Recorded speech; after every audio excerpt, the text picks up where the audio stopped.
ED के साथ साझेदारी, गठबंधन और सहयोग बीजेपी सरकार और बीजेपी पार्टी का तीव्रता से बढ़ रहा है जैसे जैसे वो हार उनके पास आ रही है।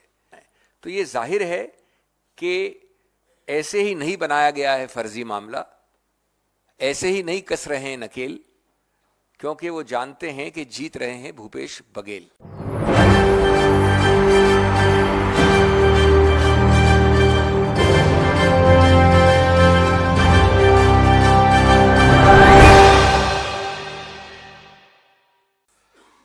वेणुगोपाल जी, जयराम जी, दोस्तों, जैसा कि मेरे दोस्तों ने कहा, ये सर्वविदित है कि छत्तीसगढ़ में बुरी हार की तरफ अग्रसर है बीजेपी। पूरी दुनिया जानती है, वो जानते हैं, और हर मापदंड से ये सर्वविदित है। यह भी सर्वविदित है कि ईडी के साथ साझेदारी कह लीजिए, पार्टनरशिप, गठबंधन कह लीजिए, सहयोग कह लीजिए, ईडी के साथ साझेदारी, गठबंधन और सहयोग बीजेपी सरकार और बीजेपी पार्टी का तीव्रता से बढ़ रहा है जैसे जैसे वो हार उनके पास आ रही है। लेकिन ऐसे मापदंडों के बाद भी इतनी घृणात्मक स्थिति पहुंचाएगी ये सरकार बीजेपी वाली और बीजेपी पार्टी, ये मैं समझता हूं इस देश ने सोचा नहीं था। और ये क्यों घृणात्मक बताना चाहता हूं आपको, जो उन्होंने खुद ने कीर्तिमान और मापदंड और मील पत्थर स्थापित किए हैं, उनसे भी आगे जाता है ये केस। ये इसमें एक मजाकिया बात यह है कि 1.5 वर्ष पहले जो पहला कोतवाल है, यानी छत्तीसगढ़ पुलिस, वो पहला कोतवाल जांच शुरू कर देता है, अभियुक्त बना देता है, बहुत सारी चीजें जब्त कर लेता है, और उसके 1.5 साल बाद चुनाव के बीच में 4 दिन बचे हैं पहले प्रसंग के, और 15 दिन में सब कुछ ओवर है छत्तीसगढ़ में। उसके 1.5 साल बाद दूसरा कोतवाल छलांग लगाता है केंद्र सरकार के निर्देश पे, यानी ईडी, और कई कर्मचारियों के ऊपर प्रताड़नाएं करता है, जो बताने वाला हूं मैं आपको किस प्रकार की प्रताड़नाएं। तो ये जाहिर है कि ऐसे ही नहीं बनाया गया है फर्जी मामला, ऐसे ही नहीं कस रहे हैं नकेल, क्योंकि वो जानते हैं कि जीत रहे हैं भूपेश बघेल। मैं आपको इसके बारे में बताऊं साहब, हम आपको देने वाले हैं अभी दस्तावेज, जिसमें एक चार्ट है पीछे। ये दुर्भाग्य की चार्ट है और रोचक चार्ट भी है। 2022 मार्च से लेके अभी तक रायपुर ले लीजिए, दुर्ग ले लीजिए, बिलासपुर ले लीजिए, जगदलपुर ले लीजिए, अंबिकापुर ले लीजिए, मैं आपको डिटेल्स नहीं दे रहा हूं, सब तरफ से लगभग 450 लोगों को गिरफ्तार किया है। किसने किया है? छत्तीसगढ़ पुलिस ने। मैंने कहा ना, पहला कोतवाल। 72 केसेस रजिस्टर हुए हैं पूरे प्रदेश में, अलग अलग डिस्ट्रिक्ट्स में।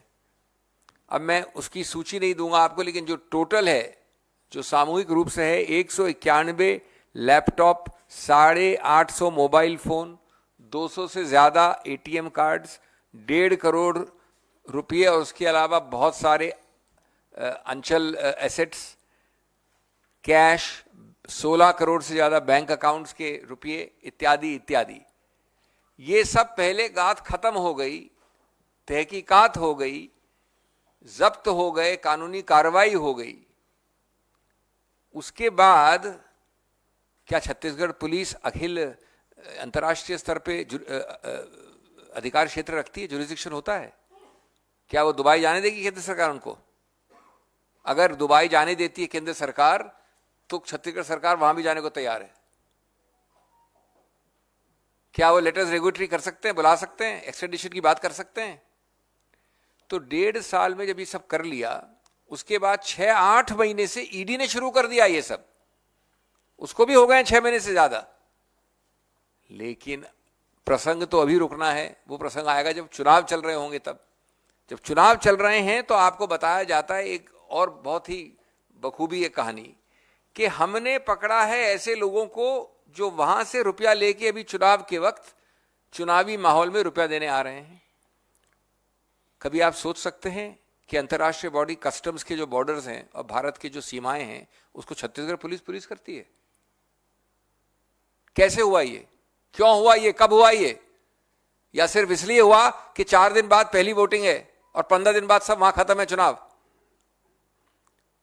और एक कोरियर का व्यक्ति एक वक्तव्य देता है, आपको मालूम है ये वक्तव्य कैसे निकाले जाते हैं ईडी द्वारा, और उस वक्तव्य के आधार पे आप पूरी कहानी बनाते हैं, और उसके बाद सबसे दुर्भाग्य की बात, सब्जेक्ट टू इन्वेस्टिगेशन।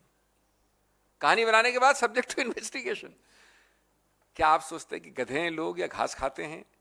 उनकी आप इंटेलिजेंस को अपमानित कर रहे हैं कि हम पहले आरोप लगा देंगे, चुनाव के वक्त हम रेड कर देंगे, एक व्यक्ति का हम अभियान वक्तव्य ले लेंगे और बाद में हम इन्वेस्टिगेट करेंगे। जो इन्वेस्टिगेशन छत्तीसगढ़ पुलिस ने करके आपको 1.5 साल पहले दे दिया है, 1 साल पहले दे दिया है, कभी आपने देखा है ऐसा? और मैं आपको बताना चाहता हूं प्रताड़नाओं के बारे में। ये मामले वैसे बताऊं मैं आपको, छत्तीसगढ़ के कई अफसरों के ऊपर इस चुनाव से पहले, मैं इस चुनाव की बात नहीं कर रहा हूं, कई मामले उच्चतम न्यायालय में लंबित हैं। प्रताड़नाएं कई जगह हुई हैं और लगभग 10 ऑर्डर या 8 ऑर्डर आदेश उच्चतम न्यायालय के आंतरिक रूप से स्टे ऑर्डर्स इन व्यक्तियों को मिले हैं, अफसरों को, छत्तीसगढ़ के अफसरों को, भूपेश बघेल सरकार के अफसरों को।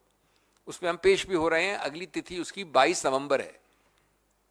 अब जो ये नाम आपको बताए जा रहे हैं वो जानबूझकर बिना किसी तथ्य के वो लोगों के नाम लिए जा रहे हैं जो बघेल सरकार के काम में असिस्टेंस देते हैं, मुख्यमंत्री के ऑफिस को सहायता देते हैं। पॉलिटिकल एडवाइजर विनोद वर्मा, मनीष बंछोर, आशीष वर्मा, विजय भाटिया इत्यादि इत्यादि ये नाम है। इनके बारे में अभी तक एक तथ्य चार्जशीट पे नहीं दिया गया है। इनको बताया नहीं जाता है कि तुम अभियुक्त हो या साक्ष्य के रूप से बुलाए जा रहे हो, एज ए विटनेस और as an accused. Vinod Verma के यहां रेड करते हैं तो वो कुछ ऐसी चीजें लेते हैं जिसकी रिसीट्स उठाई जाती हैं, 16 साल पुरानी परचेजेस हैं, 16 इयर्स। विजय भाटिया के यहां जाते, वो खुद अस्पताल में हैं, उनकी बीवी बीमार हैं, रेड के दौरान उनको अटैक होता है, फिर भी उनकी जांच की जाती है। उसके बाद भाटिया जी मुंबई के अस्पताल में भर्ती होते हैं, वहां भी जाकर प्रश्नोत्तर होता है। ये ईडी है, इलेक्शन डिपार्टमेंट है बीजेपी का, या क्रूरता का एक द्योतक है? और ये सब होता है लगभग एक ऐसी चीज के विषय में जो 1-1.5 साल पहले से चल रही है। मैं हिंदी में अपनी बात संक्षिप्त में खत्म करने से पहले ये कहना चाहूंगा कि आज ये प्रवर्तन निदेशालय जिसको कहा जाता है, जिसने अपनी पूरी विश्वसनीयता खो दी है, खत्म कर दी है, वो आज झूठ का कार्यालय है, प्रवर्तन कार्यालय नहीं है। पूरी तरह से झूठ का पुलंदा है। तोता अगर किसी को आप कह सकते हैं तो तोता ये है। और आप तोते की पूरी प्रक्रिया देख रहे हैं। जो मुद्दे कानून के उठाए गए हैं उच्चतम न्यायालय में, वो अभी तक लंबित हैं, छत्तीसगढ़ के विषय में लंबित हैं। 22 तारीख को उनकी सुनवाई होने वाली है अन्य केसेस में। उन मुद्दों में ये मुद्दा भी है कि आप किसी को बुलाते हैं, बताते नहीं हैं कि वो साक्ष्य है, अभियुक्त है, और अपनी मनमर्जी से आखिरी समय पे उसको अरेस्ट करें या न करें। आप किसी के पास कोई रुपया आ जाए, उसको कोई मतलब नहीं उस रुपये से कि कैसे उसने मनी लॉन्ड्रिंग की, कुछ उसका इस्तेमाल किया। सिर्फ रुपया आने से, ABC से ट्रैवल करके D के पास आए तो उसको आप मनी लॉन्ड्रिंग मान लेते हैं।